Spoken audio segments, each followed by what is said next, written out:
Hola, ¿qué tal? Soy Sergio Labarrieta de Strategic Look. Hoy día vamos a ver el tema de la gestión de marcas a través del tiempo, de manera sintética. Como ustedes se pueden imaginar, la gestión de marcas es dinámica y uno tiene que estar siempre pensando cómo va de alguna manera a mejorar la situación de la marca a través del tiempo, y para eso vamos a integrar varias de las herramientas que hemos visto o que ustedes pueden ver en este canal respecto de cómo gestionar las marcas.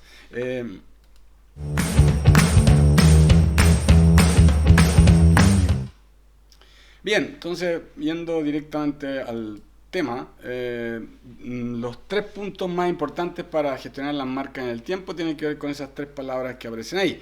Fortalecer, revitalizar y apalancar. Fortalecer la marca que tenemos, mejorar su brand equity, mejorar su capital de marca en sus tres dimensiones: conocimiento, imagen y experiencia. Revitalizarla si es que alguna de esas distintos componentes ha caído o está un poco desfavorecida. Por ejemplo, marcas antiguas que a lo mejor su nivel de conocimiento en los segmentos más jóvenes ha disminuido. Y eventualmente apalancarla, es decir, si tenemos una marca fuerte que es una marca importante, bueno, tratar de alguna manera de aprovechar ese capital marcario en beneficio de la compañía, en beneficio de la corporación, que sé yo, por ejemplo, extendiéndola o utilizando ese capital en otros usos.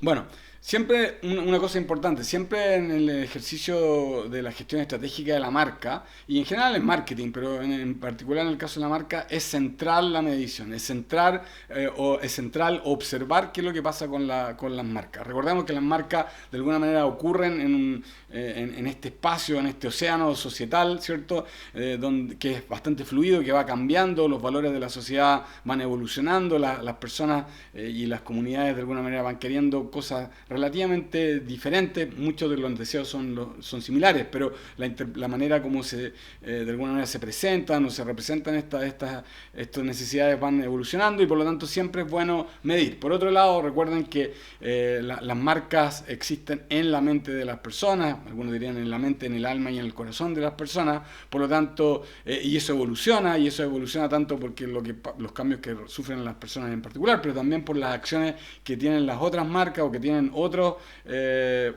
instituciones dentro de lo que es el mercado y dentro de lo que es una sociedad. Por lo tanto, siempre es importante medir, observar, medir y ver qué es lo que pasa. Y para eso, como vimos, una herramienta central es el Brand Audit. El Brand Audit, que ustedes lo pueden hacer, pueden utilizar las distintas herramientas de investigación de mercado: encuestas, focus group, observación, análisis de datos secundarios, otros estudios, etcétera, que pueden ser muy importantes para hacer un Brand Audit. Obviamente que normalmente se va a requerir un estudio de posicionamiento, un estudio de imagen de la marca, que muchas veces va a utilizar encuestas y algún uso de métodos multivariados para tratar de interpretar esto o para analizar esto y interpretarlo posteriormente. Por lo tanto, siempre el Brand Audit es una herramienta muy interesante. Hay otro video en esta serie donde explicamos cómo hacer un Brand Audit y las distintas herramientas que pueden existir, por ejemplo, para hacer un mapa de posicionamiento. Bien, como decía anteriormente, una de las palabras más importantes tiene que ver con fortalecer o reforzar, ahí dice reforzar, disculpen, o revitalizar la marca. ¿Cómo reforzarla? Bueno, algunas alternativas que pueden existir. Proteger y aumentar el conocimiento de marca. Muchas veces, como decía, el conocimiento de marca va disminuyendo porque muchos clientes van saliendo, y por lo tanto yo tengo que estar constantemente reforzando eso.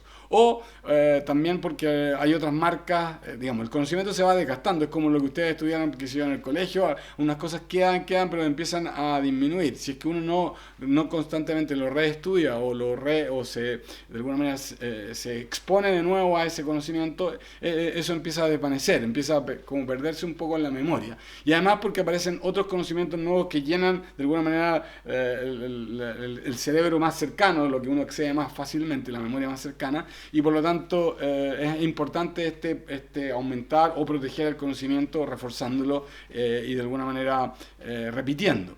También a veces es necesario reforzar o clarificar el posicionamiento. A veces el posicionamiento no es tan evidente, no es tan claro, se necesita destacar algún elemento significativo, distintivo, diferenciador, que pueda ayudar a de alguna manera dar claridad respecto del significado de una marca. A veces las marcas por mantener o por tener un grado de adaptabilidad o por adecuarse a algunas tendencias pasajeras del entorno, modifican algunas de estas cosas y en vez de amplificar el significado de la marca, quedan como en el medio. Pierden lo que tenían el significado anterior y quedan y el nuevo no es tan relevante. Entonces en esos casos a veces uno tiene que volver al core, a lo central y tratar de alguna manera enfatizarlo. A mí me gusta ahí el ejemplo de Coca-Cola, que siempre está con el concepto de felicidad, de la vida, del lado bueno de la vida, que cada cierto tiempo lo está reinventando, lo está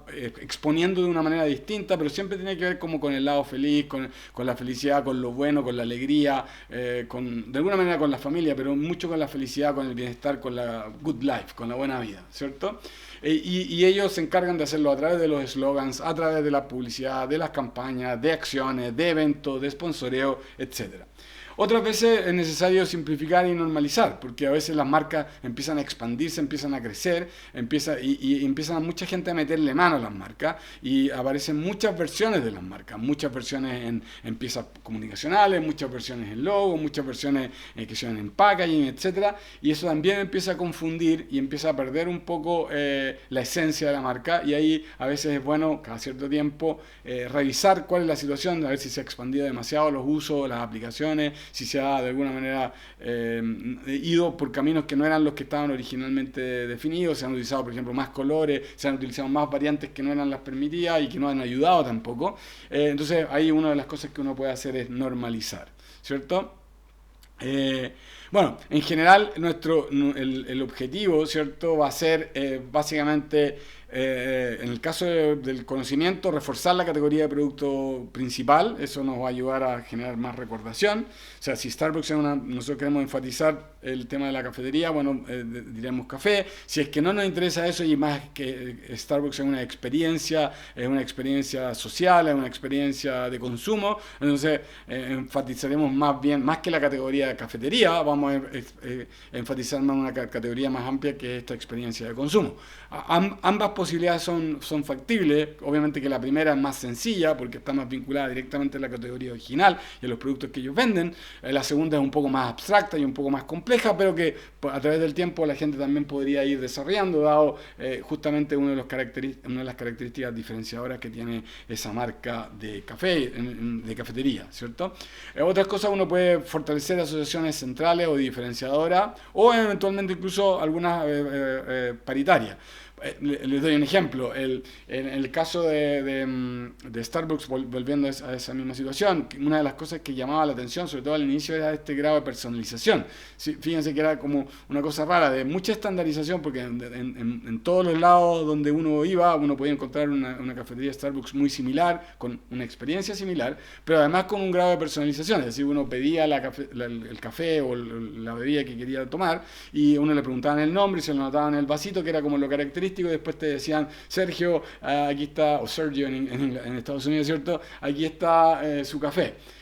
Esa parte, por llamarlo así, personalizada, a veces se ha perdido, uno lo puede haber perdido, y esta sensación de estar como el café familiar, el café de la esquina, el café como un café más, de alguna manera, un típico café universitario cerca de una universidad gringa, ese tipo de sensación, o de un distrito de arte, a veces se pierde por esta excesiva estandarización o porque, bueno, también va rotando mucha la gente, etcétera. Entonces uno puede volver a eso, a reforzar ese tema de personalización y puede, por ejemplo, reentrenar a las personas que trabajan ahí para agregarle otros elementos de personalización y que el script, es decir, lo que digan ellos cuando atienden a las personas, sea incluso más personalizado de lo que ya es o de lo que era originalmente. O puedo agregarle toques de personalización al interior del lugar que parezcan más, si es que uno quiere reforzar, repito, esa idea. Ahora, si es que uno no le interesa eso y quiere quiere, por ejemplo, reforzar la idea de que tengo una experiencia de trabajo, no ya una tema de personalización, sino que Starbucks me permite generar una experiencia de trabajo que sustituye la empresa, que es mejor que un cowork, que es mejor que trabajar que sea en un lugar, en una oficina tradicional. Si es que eso es lo que yo quiero reforzar, bueno, entonces tengo que hacer otras cosas, por ejemplo, en la experiencia, en el diseño, en el layout de las cafeterías de Starbucks para enfatizar ese aspecto. A veces yo puedo también puedo intentar aumentar la relevancia de ciertos atributos para los consumidores. Un ejemplo de esto es toda la tendencia esta de lo sustentable, de lo sostenible.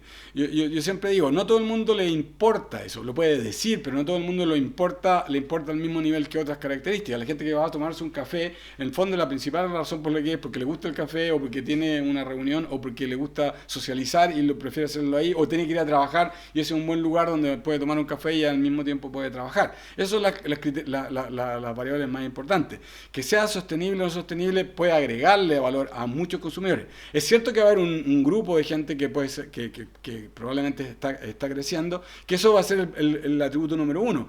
Pero si no es así, y a mí como marca me interesa proyectar eso, bueno, una de las cosas que me queda es educar a los consumidores y a todos estos consumidores que eventualmente van a Starbucks o a alguna de mis tiendas a comprar, pero van por la comodidad o van por la experiencia o van porque tengo wifi gratis o van por alguna de estas cosas, la personalización. Bueno, yo puedo aprovechar que están ahí, que están de alguna manera viviendo o trabajando todos los días en esos lugares o sistemáticamente van. Entonces yo puedo educarlos, les puedo dar información, les puedo decir estos cafés son sostenibles porque el cultivo está hecho de cierta manera, puedo poner videos en el lugar, puedo entregar notas, puedo utilizar vasos reciclables, puedo hacer varias cosas que de alguna manera de a poco vayan educando a los consumidores, y eso, si es que yo quiero que esa sea una variable que me distinga de las otras, porque de las otras marcas, porque yo estoy convencido de que ese segmento va a ser un segmento muy importante en el futuro, o que ese atributo va a ser muy relevante en el futuro, bueno, eso me va a ayudar en ese proceso y voy a estar anticipado frente al resto de las marcas.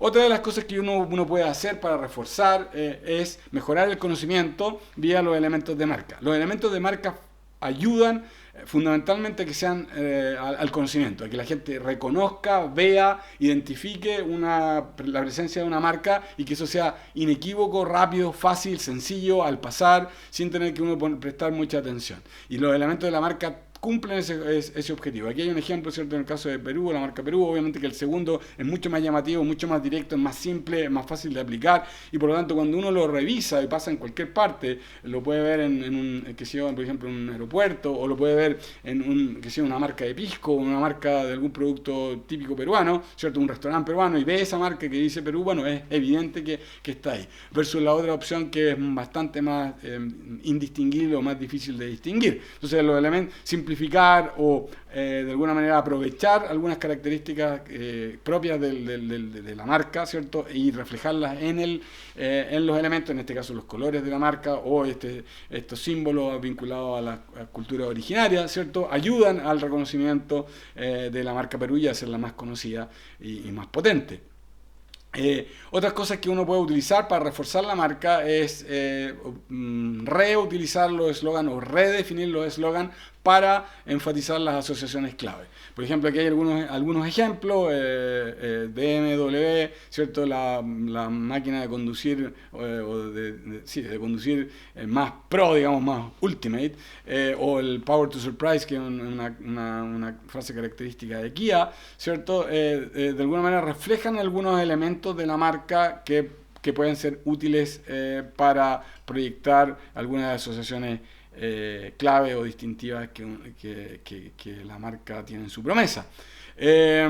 Otra cosa que uno puede hacer para efecto de reforzar la marca, puede hacer ya cosas más complejas, como eventualmente rediseñar los productos. Yo mencionaba Starbucks y ellos han sacado esta versión como Starbucks Reserve, que son estos cafés, estas cafeterías como premium, parecen un poco museo, es una mezcla entre museo, cowork, lujoso, ¿cierto? Donde uno puede aprender a cómo preparar los cafés, hay baristas que uno le enseña distintas cosas, pero además la experiencia es más lujosa, es más amplia, es más un poco para para distinguir la marca Starbucks de todas las otras Me Too, de todas las otras marcas que han aparecido copiando, imitando de alguna manera el concepto original que tiene Starbucks. Ahora, obviamente que este es una de las estrategias más efectiva, porque efectivamente cambia de alguna manera la experiencia. Es como si yo rediseño un auto, obviamente que la gente va a pensar si es que el rediseño es adecuado, obviamente, ¿cierto? Eso va a ayudar a reforzar algunos de los atributos. Si va un auto ultramoderno o un lujo interior muy importante, ¿cierto? Y todo es con paneles ultramodernos, etcétera, computarizados, obviamente que las personas van a pensar de que esa marca de auto es más moderna, es más computarizada y además es más lujosa. Si yo digo solamente eso y no he cambiado el producto, obviamente que no, el refuerzo, digo, el efecto de esa acción va a ser bastante menor. En este caso, además, el Starbucks Reserve, además, apunta a ir quizá a un segmento de consumidores que no iban necesariamente o que no van necesariamente a los Starbucks tradicionales por encontrarlo demasiado masivo, o encontrarlo demasiado lleno o muy hacinado, ¿cierto? Y que quieren una experiencia un poco más amplia, un poco más parecida a lo que podría ser en el café de un hotel, en lugares que tienen esas características. Bueno, otras opciones que uno tiene para efectos de manejar la marca en el tiempo y reforzarla, y esto tiene que ver sobre todo, los ejemplos que están acá tienen que ver con marcas internacionales, pero también podría tener que ver con marcas locales. Fíjense, estas son distintas marcas de helado en el caso de abajo, que en el caso de Chile serían los tradicionales helados Bressler, pero que en distintos lados tienen distintas marcas, y lo que sí se hace, entonces fíjense que se hizo una normalización, se aprovecharon las marcas que obviamente deben ser muy potentes en cada uno de esos distintos lugares o países, pero se utilizó el mismo símbolo, digamos, ¿cierto? Para de alguna manera unificar esta oferta, y de modo que si yo voy a Argentina, o si yo voy a Colombia, o si voy a distintos países y encuentro, a lo mejor no voy a encontrar la misma marca que hay aquí en Chile, pero voy a reconocer ese símbolo y voy a decir, bueno, este debe ser el mismo producto y más o menos tienen las mismas características, y obviamente lo voy a preferir. Lo mismo pasa acá arriba con estas papas o snacks Lay's, ¿cierto? Que fíjense como en varios países se utiliza la misma palabra Lay's, pero en otras se respeta la marca original que estaba en ese país, pero se le empaqueta, se le pone dentro de un esquema que uno lo hace más familiar y este es un tema de normalización. Otro tema de normalización es como cuando yo les decía que hay distintas aplicaciones en un mismo país que se aplica el logo de distintas maneras, en distintos colores, en distintas versiones, más allá de lo que es razonable, más allá de lo que eventualmente originalmente era permitido, y que uno lo puede reducir, sistematizar, regular o generar guías, ¿cierto? A través de un manual de marca para que a futuro no tenga esa tanta variedad. Finalmente, otra de las cosas que uno puede hacer, me voy a poner aquí al lado Madonna, es revitalizarse a través de distintas acciones. Una es, por ejemplo, buscar que más segmentos me conozcan. Ahora, ¿cómo puedo hacer eso? ¿Cómo puedo lograr que más segmentos me conozcan? Bueno, una de las cosas que puedo hacer es estar adaptando siempre el producto. En el caso de Madonna, ¿cierto? Una de las gracias que ha tenido ese artista, ya sobre los 60 años, y que lo conocen mucha gente desde los 10 hasta los 80 o más, ¿cierto? Es que ha sido capaz de renovar en gran medida su oferta musical y adaptarla a los tiempos. Y ha hecho bastantes esfuerzos al respecto, lo que lo hace de alguna manera un poco más atemporal. Quizás en el último tiempo ha sido un poco menos, pero si uno ve los últimos 30, 40 años, siempre ha estado, 30 años por lo menos, ha estado muy presente. Y eso, el tener una oferta que apele a distintos segmentos o a segmentos más jóvenes, hace que se mantenga conocida e incluso amplíe su conocimiento. Al mismo tiempo, al estar metida en varios tipos de música, ¿cierto? Sus asociaciones, su imagen es más amplia. Al vincularse con otros artistas, al hacer duetos o colaboraciones, ¿cierto? Con otros artistas, también eso le permite hacerse conocida con esos segmentos que siguen a esos otros artistas, y al mismo tiempo a decir, bueno, este es un artista más versátil, un artista más actual, es un artista que de alguna manera que puede ser capaz de entregar distintos satisfactores, distintos géneros musicales, los puede ejecutar bastante bien. Entonces, lo otro, eventualmente uno podría hacer otras cosas, por ejemplo, extender la marca. Madonna podría sacar una colección de ropa, una colección de perfumes o de otros, de zapatillas, qué sé yo, que de alguna manera podrían ayudar a estos objetivos anteriores, aparte de apalancarla, aparte de alguna manera de aprovechar su nombre, el nombre de Madonna, ¿cierto? También podrían servir para revitalizarla. Por ejemplo, se han puesto, por dar un ejemplo, se han puesto muy de moda todo lo que son zapatillas urbanas. Y por ejemplo, Adidas o alguna Nike o alguna u otra, Converse, qué sé yo, podría sacar una línea Madonna de esas zapatillas urbanas, ¿cierto? Vinculada un poco al estilo de moda y qué sé yo, que trata de proyectar Madonna, pero que al mismo tiempo la haga más actual y cercana a las generaciones que usan más esa categoría, esa marca actualmente, ¿ya? Entonces, ahora, una cosa importante es que siempre cuando uno toma estas decisiones, siempre tiene que estar pensando de que esto no es sin riesgo, porque a veces la gente piensa que todas estas opciones son absolutamente certeras, ¿cierto? Y no hay espacio para equivocarse, y eso no es así, porque en la práctica cualquier decisión involucra un riesgo. Hay una opción A, una opción B, hay una un poco mejor que otra, y cuando, por ejemplo, uno extiende la marca, por ejemplo, lo que decíamos recién de Madonna, de irse a la categoría zapatilla, con una línea, por ejemplo, con Converse, una asociación con Converse, bueno, ahí se está corriendo un riesgo, porque por un lado yo tengo la esperanza de apalancar mi marca y de que le vaya bien, pero eventualmente a lo mejor no va a tener el éxito que uno pensaba, y eso podría tener un efecto negativo con la marca Madonna. Toda la gente hablando del fracaso de las zapatillas Madonna, etcétera. Obviamente eso afectaría a la marca inicial, en este caso Madonna. Otras veces puede generar una dilución por inconsistencia, es decir, por ejemplo, imagínense en el caso de Madonna que veíamos recién, que si fuera una categoría muy nada que ver, una categoría que la gente dijera, bueno, ¿qué es lo que están haciendo acá? O imagínense que Madonna estuviera, por ejemplo, en la categoría de, qué sé yo, limpieza de la casa, ¿cierto? De productos de limpieza o detergente. Alguien diría, bueno, ella ha bajado como al nivel de los mortales, vamos a decir, ¿cierto? Pero otra gente diría, pero ¿qué tiene que ver? Ella representa estilo de vida, ella representa otras cosas que no es necesariamente una categoría ultra funcional como detergente o lavalosa, ¿cierto? Entonces ahí a veces se puede producir un poquito de inconsistencia, ¿no? Lo otro que en el caso de otras marcas, no en el caso de Madonna, en el otro caso, ¿cierto? También puede existir un poco de canibalización cuando uno de alguna manera hace, por ejemplo, extensiones de línea o extensiones de marca muy cercana, podría producirse a veces algo de canibalización. Por ejemplo, si uno saca el décimo tipo de shampoo Head and Shoulders, una extensión de línea, obviamente que probablemente algo de canibalización va a haber para el Head and Shoulders tradicional o alguna de las otras variantes.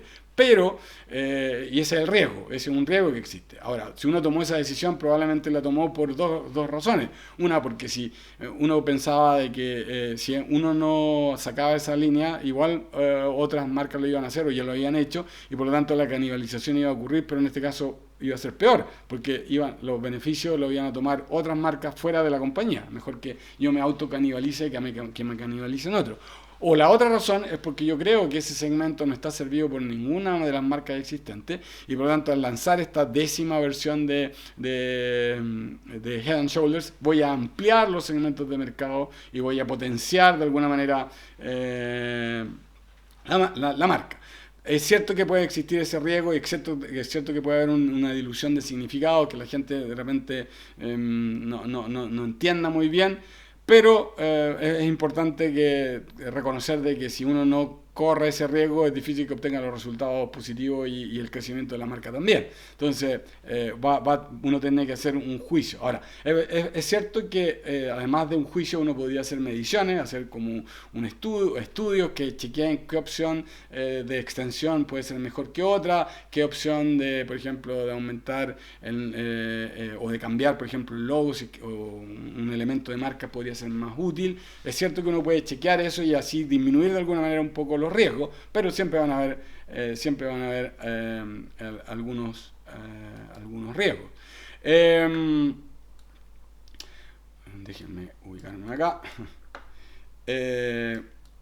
Bueno, otra opción es que uno puede hacer vinculado con revitalizar, ¿cierto? Es sacar modelos nuevos, sacar productos nuevos para para otros segmentos. Muchas de las marcas, en este caso de marcas de lujo como Mercedes-Benz o Audi, ¿cierto? Sacaron versiones, por ejemplo la 1, que es una versión más chiquitita de los Audi, obviamente como es más chiquitita es más barata y apela a un mercado más juvenil. Entonces, ¿por qué hacen eso, esas marcas y otras como Mercedes o BMW, ¿cierto? Para evitar de que las personas, sobre todo las personas jóvenes, no sé, los profesionales que están recién partiendo y que a lo mejor les puede gustar alguna de esas marcas, por razones de no tener un modelo que de alguna manera sea asequible para ellos, las personas se salten a otras marcas y se enganchen con esas marcas y nunca de alguna manera lleguen a la marca a Audi, a BMW o a esa.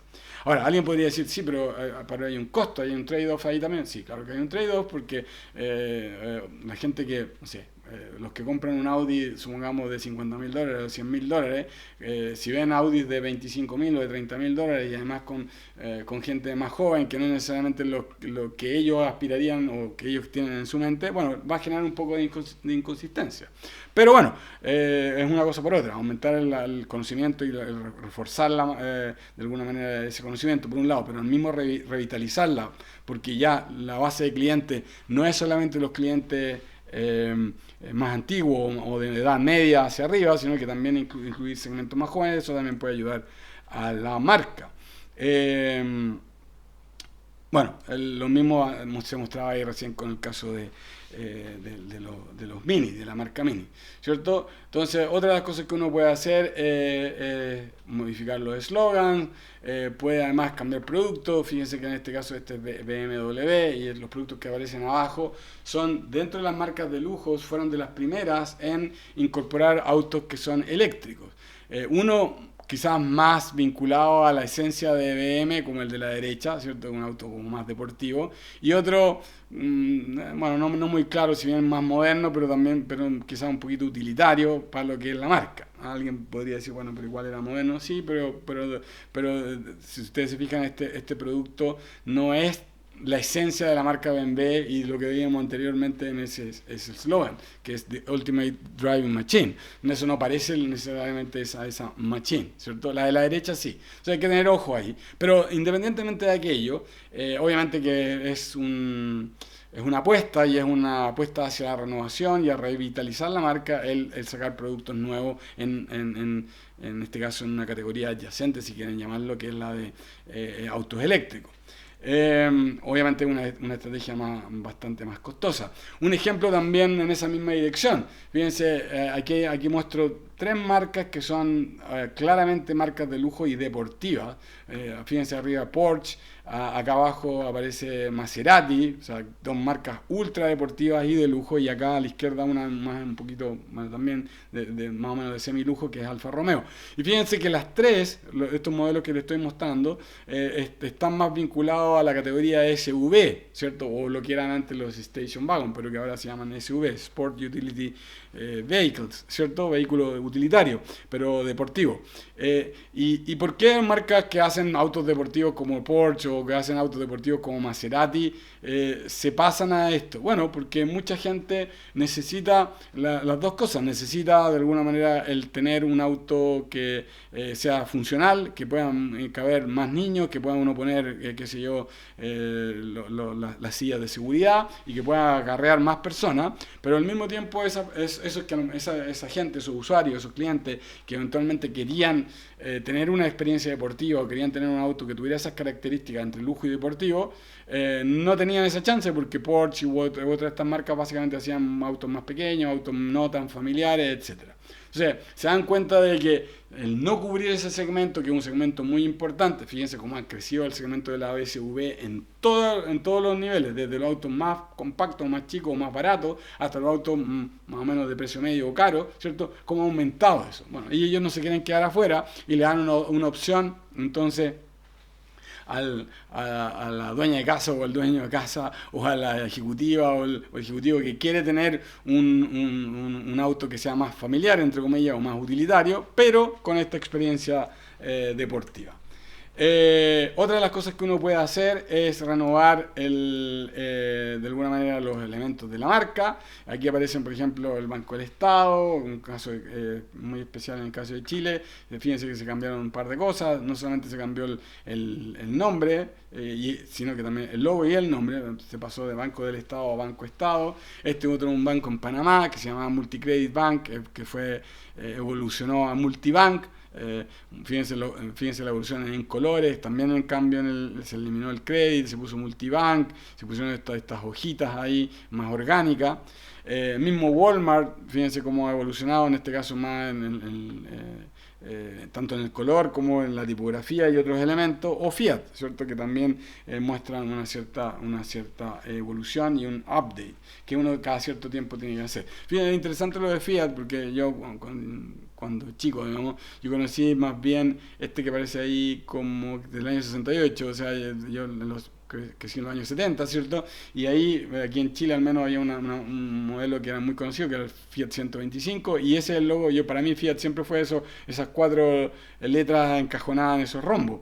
Pero si uno ve la historia, uno ve que en general la historia es un poco distinta y el logo actual de alguna manera representa mejor esa historia de lo que era ese logo que yo conocí. Ahora, un problema que tiene esto, fíjense cómo ha evolucionado, pero hubo un salto ahí, o ha habido saltos del rojo al azul, y que de alguna manera perdió ahí parte de la herencia o parte de alguna de las asociaciones del rosso italiano, ¿cierto?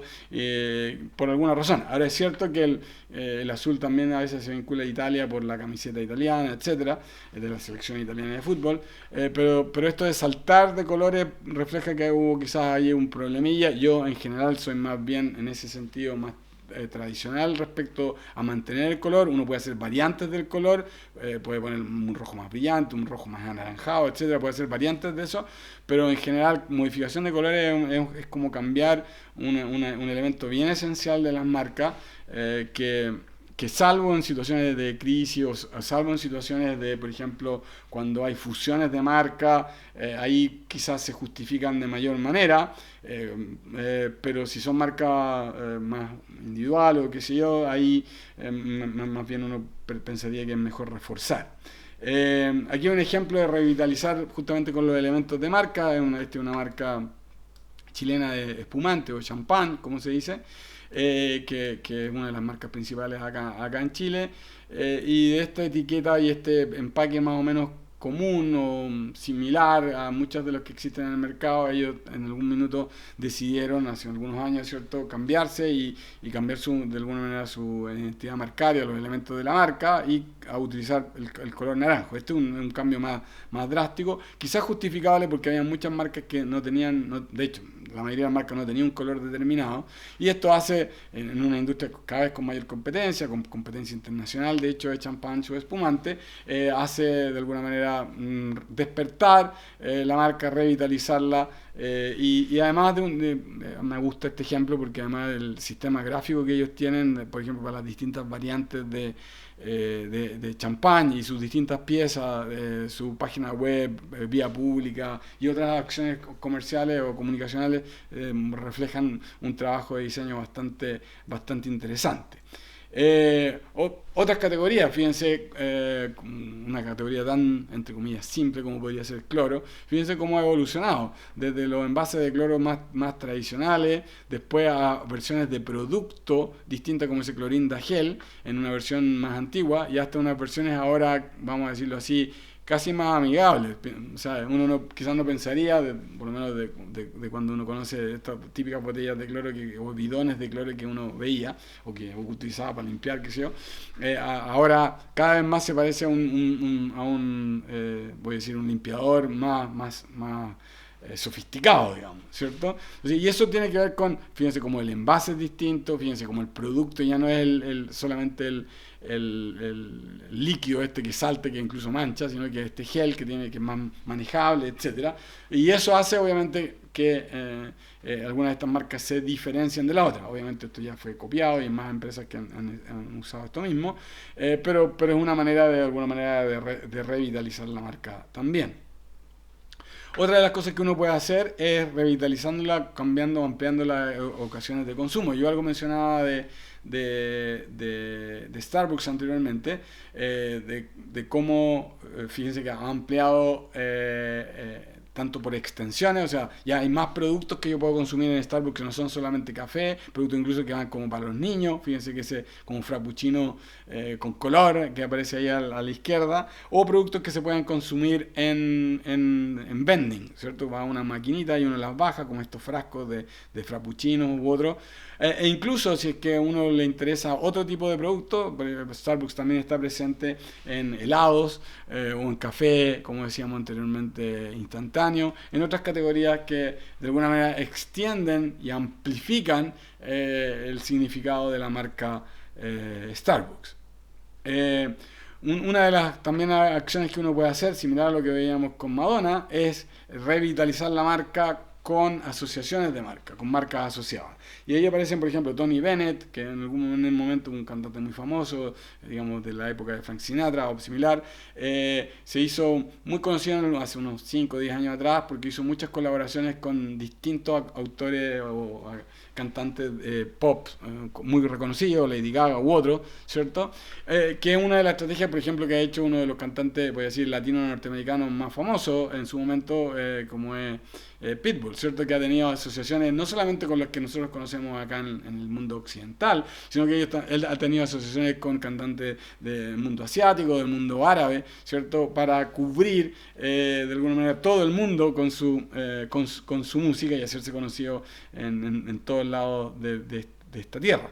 Entonces, para sintetizar, la gestión de marca en el tiempo tiene que incluir considerar la arquitectura de marca, o sea, aparte de la gestión de marcas individual, de cada una de las marcas individuales, que obviamente es importante generar una estrategia de marca individual, como yo estoy preocupado de cuál va a ser la evolución en el tiempo de las marcas que están en la compañía, voy a tener que estar por un lado viendo cuál es la arquitectura de marca, tengo que considerar eso, tengo que medir, tengo que hacer brand audits de las distintas marcas y ver cuál es su situación competitiva de modo de remozar o de definir cuál es la marca que yo quiero proyectar y en función de esa marca que yo quiero proyectar, tomar algunas de las acciones que ya hemos visto acá, no son todas, pero son algunos ejemplos, que me van a permitir reforzar su posicionamiento o revitalizar su posicionamiento en el mercado o reforzar, por ejemplo, su conocimiento si fuera necesario.